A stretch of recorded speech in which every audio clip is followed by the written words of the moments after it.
السلام علیکم ورحمۃ اللہ وبرکاتہ۔ دوستو عزیز ساتھیو، جنید جمشید رحمۃ اللہ علیہ پاکستان کے کتنے بڑے سنگر ہوئے، بعد میں انہوں نے اپنی تمام زندگی سے توبہ کر اللہ کے راستے میں نکل کر اپنی زندگی کو بدلا۔ تو انہی کا ایک بیان ہے حضرت جی کے بارے میں کہ حضرت جی کی باتوں کا مطالعہ بڑی گہرائی سے کرتے تھے وہ، تو انہی کا پورا واقعہ سنا رہے ہیں، تو دھیان توجہ کے ساتھ سنیے، میں بھی سنتا ہوں انشاءاللہ۔ اچھا، خشوع و خضوع میں ایک دفعہ ہمارے بڑے بزرگ ہیں نظام الدین کے مولانا سعد صاحب دامت برکاتہم، ان کا بیان سن رہا تھا تو مولانا سعد صاحب فرماتے ہیں کہ خشوع سے مراد یہ ہے کہ آدمی اللہ کے سامنے کھڑا ہے، پھر خیال ادھر ادھر گیا، فوراً اس کو واپس لے آیا کہ نہیں میں اللہ کے سامنے کھڑا ہوں، کیونکہ ہر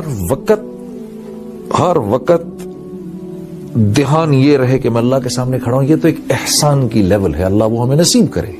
لیکن اگر فرض کریں وہ لیول نہیں مل رہی کہ اللہ کے نبی کا ارشاد ہے کہ اللہ کے سامنے اللہ کی عبادت ایسے کرو، نماز ایسے پڑھو اللہ کے سامنے جیسے اللہ کو دیکھ رہے ہو، اگر یہ نہیں کر سکتے تو کم از کم اتنا کرو کہ جیسے اللہ رب العزت تمہیں دیکھ رہے ہیں۔ تو میں مولانا سعد صاحب کا ایک بیان سن رہا ہوں، اس میں مولانا فرما رہے کہ خشوع اور خضوع سے مراد کیا ہوئی کہ اللہ کے سامنے کھڑے اور دھیان ادھر ادھر گیا، فوراً دھیان کو واپس لے آئے کہ نہیں میں اللہ کے سامنے کھڑا ہوں، تو اپنے آپ کو مرکوز کر دیا۔ ہاں، ورنہ تو اللہ کے نبی کا جو ارشاد ہے، جو احسان کا درجہ ہے، اللہ وہ ہم سب کو نصیب فرمائے کہ اللہ کی عبادت ایسے کرو جیسے اللہ کو دیکھ رہے ہو، اگر ویسے نہیں کر سکتے تو پھر ایسے کرو جیسے اللہ رب العزت تمہیں دیکھ رہے ہیں۔ تو کم از کم درجے میں ہم یہاں تک پہنچیں، پھر اللہ نے چاہا اللہ سے دعا کرو، اے اللہ، جیسے اللہ کے نبی صلی اللہ علیہ وسلم فرمایا کرتے تھے کہ نماز میری آنکھوں کی ٹھنڈک ہے، اللہ نماز کو ہماری آنکھوں کی ٹھنڈک بنا دے۔ والذین هم عن اللغو معرضون، نماز کلمے کے بعد سب سے بڑی عبادت جو اللہ کو مطلوب ہے وہ نماز ہے، تو نماز کا ذکر سب سے پہلے فرمایا، اس کے فوراً بعد کون سی بات فرمائی وہ بڑی عجیب ہے۔ اس کے بعد روزہ رکھنے کو نہیں فرمایا، زکوٰۃ دینے کو نہیں فرمایا، حج کرنے کو نہیں فرمایا، اس کے بعد فرمایا مومنین میرے کامیاب بندے وہ ہیں جو اپنا ٹائم ضائع نہیں کرتے، فضول کاموں میں اپنے وقت کو ضائع نہیں کرتے۔ امام ابو داؤد رحم اللہ نے روایت میں آتا ہے کہ 1.5 لاکھ احادیث کا مطالعہ کیا، فرماتے ہیں، پھر فرماتے ہیں میں نے اس میں سے تقریباً 1,500 احادیث نکالی، ان میں سے 4 احادیث جو تھیں وہ ان 1,500 احادیث کا نچوڑ تھیں۔ وہ کیا تھی؟ سب سے پہلے کون سی تھی؟ انما الاعمال بالنیات۔ دوسری، جس بات کو اپنے لیے پسند کرو اپنے مسلمان بھائی کے لیے بھی وہی پسند کرو۔ تیسری، ایک حلال ہے ایک حرام ہے، بیچ میں مشتبہ ہے، جو مشتبہ کو بھی چھوڑ دے گا جب وہ دعا کرے گا فرشتے اس کی آمین پر آمین کہیں گے۔ اور چوتھی کیا تھی؟ اسلام کی خوبصورتی لایانی سے بچنے میں ہے، یعنی ہر اس کام سے اپنے آپ کو بچانا جس میں نہ دنیا کا فائدہ نہ آخرت کا فائدہ۔ آج کے دور میں بدقسمتی سے موبائل فونوں نے ہمارے اوقات لے لیے ہیں۔ میں جنرلی جب ایئرپورٹس وغیرہ پہ، میرا ٹریول کرنا بہت ہے، میں ایئرپورٹس پہ جاتا ہوں، اب یقین کریے 100 لوگ بیٹھے ہیں تو ان میں سے میرے خیال ہے 98 لوگ اپنے موبائل کو دیکھ رہے ہوں گے۔ بلکہ میں تو کہتا ہوں آج کے دور میں سر اٹھا کے چلنے کی توفیق اس کو ملتی ہے جو اپنے موبائل کو نہ دیکھ رہا ہو۔ یہ اوقات کے ضائع کرنے میں سب سے آگے اس وقت۔ میرے دوستوں، اپنی اوقات ضائع نہ کرو، کیونکہ زندگی ایک مرتبہ ملنی ہے، اس کا ہر سیکنڈ یا تو ہم کو کروڑوں سال کی جنت کی طرف لے جا رہا ہے، یا کروڑوں سال کی ناکامی کی طرف لے کے جا رہا ہے۔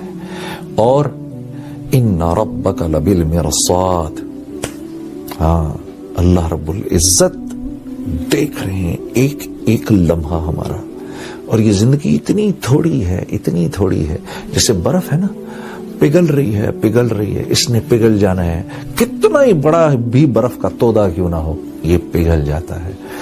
تو اللہ رب العزت کامیاب لوگوں کی جو دوسری صفت بیان فرما رہے ہیں وہ یہ کہ وہ اپنے اوقات ضائع نہیں کرتے، اور کامیاب لوگوں کی جو ایک صفت سب میں مشترک ہے کامیاب لوگوں کی، وہ کیا ہے؟ وہ اپنا ٹائم ضائع نہیں کرتے، فضول چیزوں میں اپنے وقت کو نہیں لگاتے۔ والذین هم للزکاۃ فاعلون، مولانا اشرف علی تھانوی صاحب فرماتے ہیں کہ اس آیت سے مراد یہ ہے کہ یہ لوگ اپنے مال کو خرچ کرتے ہیں، اور جب مال کو خرچ کرتے ہیں تو اس طرح خرچ کرتے ہیں کہ اس سے اپنی ذات کا تزکیہ ہو، اپنی ذات کا تزکیہ کرتے ہیں مال کو خرچ کر کے. کیونکہ انسان کے لیے دو چیزیں بہت قیمتی ہیں، ایک اس کی جان، ایک اس کا مال. یہ دو چیزیں وہ وہاں لگائے گا جہاں اس کو بہت ضروری سمجھے گا. اور مال سے کیونکہ ایک فطری محبت بھی ہے، جان سے فطری محبت بھی ہے، تو اپنا مال کسی کو دیتے ہوئے اس کو تکلیف ہوتی ہے اندر. اور اسی لیے اللہ رب العزت نے ایک جگہ اور قرآن میں فرمایا ان اللہ اشترى من المؤمنین انفسهم واموالهم بان لهم الجنہ، کہ اللہ نے مومنین کی جان اور مال خرید لیے ہیں. کس چیز کے عوض؟ اپنی بہترین تخلیق جنت کے عوض. تو صرف جان ہی نہیں مانگی، مال بھی مانگا ہے، کیونکہ یہ دونوں چیزیں انسان کو پسند ہیں. اسی لیے ہمارے یہاں اسی لیے تو یہ بات چلتی ہے کہ چمڑی جائے دمڑی نہ جائے. ہاں، یہ ایسے ہی نہیں، ایک سننے میں مذاق لگتا ہے لیکن ایک بہت بڑی حقیقت ہے. تو عزیز دوستو، اللہ نے جو تیسری صفت اپنے کامیاب بندوں کی فرمائی وہ یہ کہ وہ جہاں اپنے مال کو اپنے پر خرچ کرتے ہیں وہاں اوروں پر بھی خرچ کرتے ہیں. یہ بھی دیکھنا ہے کہ اس پیسے کے اندر میرے اقربا کا حصہ ہے، یہ بھی دیکھنا ہے کہ اس پیسے میں میرے ہمسایوں کا بھی حصہ ہے، یہ بھی دیکھنا ہے کہ اس مال میں میرے دوستوں کا بھی حصہ ہے، یہ بھی دیکھنا ہے کہ اس مال کے اندر غربا کا حصہ ہے، مساکین کا حصہ ہے، اس میں یتامہ کا حصہ ہے. جو اپنے مال کو 6 طرح سے خرچ کرے گا اللہ رب العزت اس کو وہاں سے دیں گے جہاں سے وہ گمان بھی نہیں کر سکتا. اپنے اوپر، عزیز و اقربا پر، والدین پر، جو غربا ہیں ان پر، جن کی گردنیں پھنسی ہیں ان پر، اور اللہ کے راستے میں.